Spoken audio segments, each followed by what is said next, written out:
श्री गुरुचरित्र कथासार अध्याय 32. विधवेचा आचारधर्म गोपीनाथाला जिवंत केले. श्री गणेशाय नमः. बृहस्पती अगस्त्य ऋषींच्या आश्रमात काशी येथे देवांना स्त्रीचे आचारधर्म सांगत होते. पतिव्रतेचे आचरण कसे असावे ते त्यांनी सांगितले. नंतर त्यांनी सहगमन न करता वैधव्यात राहणाऱ्या स्त्रियांनी कशी राहणी ठेवावी तेही सांगितले. पती निवर्तल असता साध्वीने सहगमन करावे. हे जरी असले तरी स्त्री गरोदर असली किंवा तिचे लहान मूल असले, स्तनपान करणारे मूल असले तर तिने सती जाऊ नये. विधवा स्त्रीने आपले जीवन संन्यासिनीचे आहे हे समजून केशवपंग करावे. तिने एक वेळ भोजन करावे. एकच धान्य शिजवून तिने भोजन करावे. 3 दिवस उपास करणे व चतुर्थ दिनी भोजन करणे हे व्रत कोणी धरू शकतात. वृद्धत्व असल्यास एकान्न घेणे, केवळ दूध घेणे, फलाहार करणे किंवा शाकाहार घेणे योग्य आहे. तिने पलंगावर निजू नये, मंगलस्नान करू नये, देहमर्दन करू नये. गंध, सुगंध, तांबूळ, फुले ही तिने वर्ज्य करावी. भगवान विष्णूंची भक्ती करावी, त्यासाठी तीर्थयात्रा कराव्यात. सुवासिनी असताना आपल्याला ज्या वस्तू आवडत असत त्यांचे ब्राह्मणांना दान द्यावे. वैशाख, कार्तिक व माघ मासातील व्रते करावी. अनेक प्रकारची दाने द्यावी.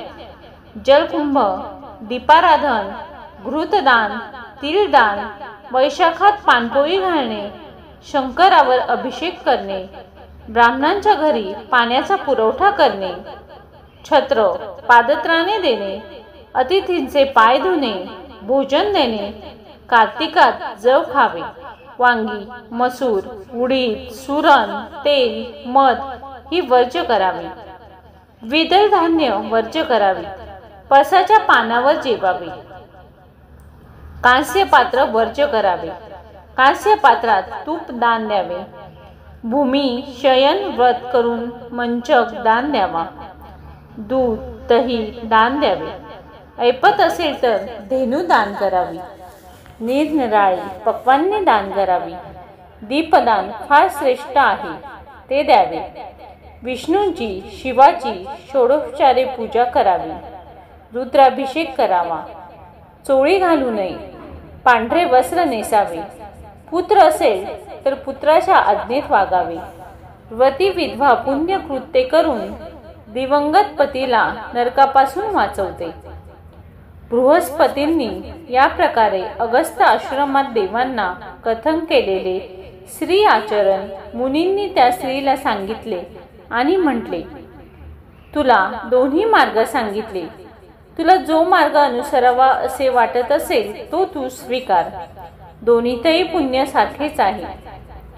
ती स्त्री म्हणाली, मी तरुण आहे, त्यामुळे लोकापवाद येईल. त्यापेक्षा सहगमन करण्यास मला योग्य वाटते. त्यावेळी तिने त्या मुनींच्या पाया पडून अभय मागितले असता त्यांनी उपदेश केला की तुम्ही पतींना घेऊन आता संगमावर जा. तुम्ही फार दुरून आला आहात. गुरूंची भेट घ्यावी व पतीला आरोग्य प्राप्त व्हावे हा तुमचा मूळ हेतू होता. पण विधिलिखित काही चुकत नाही. हरिश्चंद्रांना डोंब्याच्या घरी पाणी भरावे लागले. दीर्घायुष्य रावणाचा लंकेतील राक्षसांसह नाश झाला. भीष्मांचे पतन, परीक्षितांना सर्पदंश होऊन मरण येणे या गोष्टींवरून हे दिसते की मनुष्याला विधिलिखित पुसून टाकता येत नाही. पण गुरुची कृपा झाली तर काळासही जिंकता येते. तुम्ही आता गुरूंच्या दर्शनाला जा.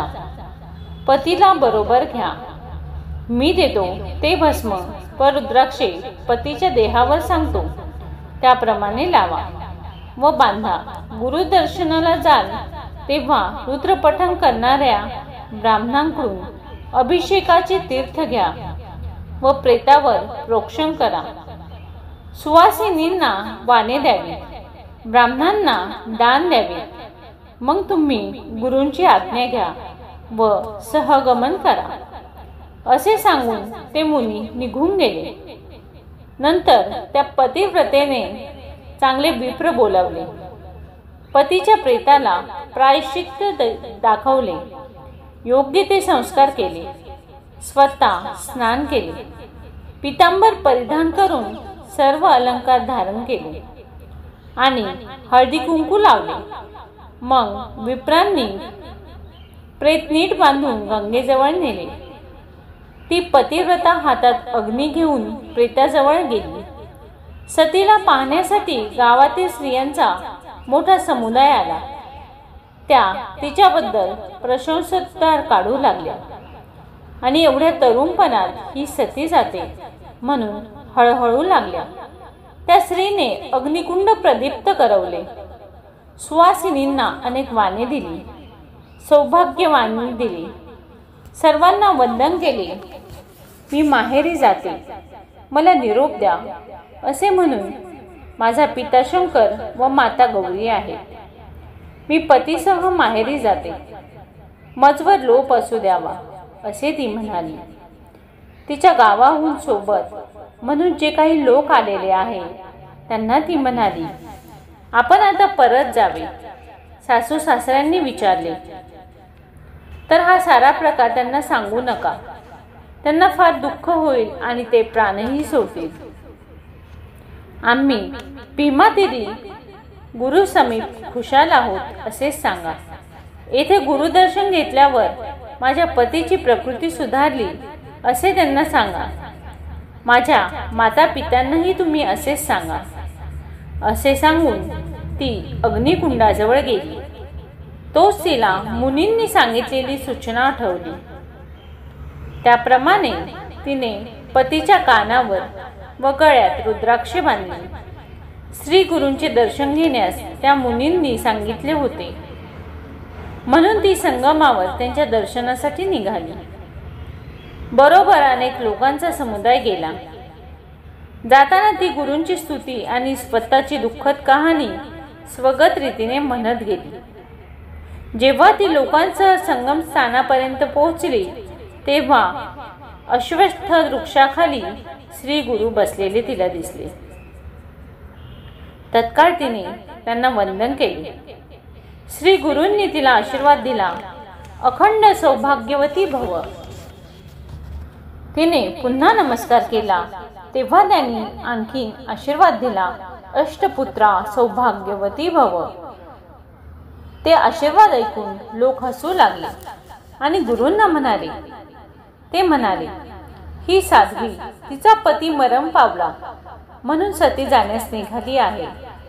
तत्पूर्वी तुमचे दर्शन घ्यावे म्हणून ती तुमच्या पायाशी आली आहे. तुमचा आशीर्वाद घेऊन ती पतीसह अग्नीत प्रवेश करणार आहे. त्या लोकांचे बोलणे ऐकून श्री गुरु म्हणाले, हे कसे शक्य आहे? यांचे सौभाग्य स्थिर आहे.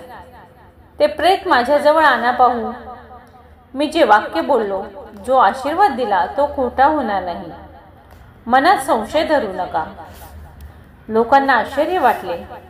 ते प्रेत आणण्यासाठी धावतच गेले. प्रेत श्री गुरूंच्या सन्मुख ठेवले.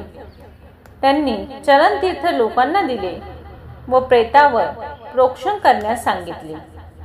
ते म्हणाले, याचे दोरे बंधने सर्व सोडा, त्याचे वस्त्र काढून ठेवा.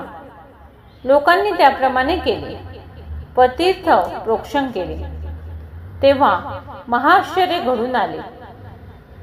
तो तिचा पती झोपेतून जागा झाल्यासारखा उठून बसला व अंगाला आळोखी फिळोखी देऊ लागला. त्याने स्वतः नग्न आहोत, बहुती अपरिचित परसर आहे. कितीतरी अनोळखी माणसे डोळे विस्फारून आपल्याकडे बघत आहेत. तेजपुंज गुरु महाराज समोर बसले आहेत आणि आपली पत्नी दिडमूड होऊन थक्क होऊन सर्व बघत आहे असे सगळे पाहिले. त्याने तत्काळ वस्त्र अंगावर ओढून घेतले. त्याने प्रथम आपल्या स्त्रीला विचारले, मी कुठे आहे? असा कसा? हे यतीश्वर कोण? हे एवढे लोक का जमले आहेत? तेव्हा तिने सर्व हकीकत त्यांना सांगितली. मग ती दोघेजण गुरूंच्या चरणी दंडवत घालून त्यांची स्तुती करू लागली. त्यावर श्री गुरु त्यांना म्हणाले, आता मी तुम्हाला आश्वासन दिले आहे. तुम्ही सुखाने संसार करा. तुम्ही धनसंपन्न व्हाल. सुलक्षणी 8 पुत्र तुम्हाला होतील.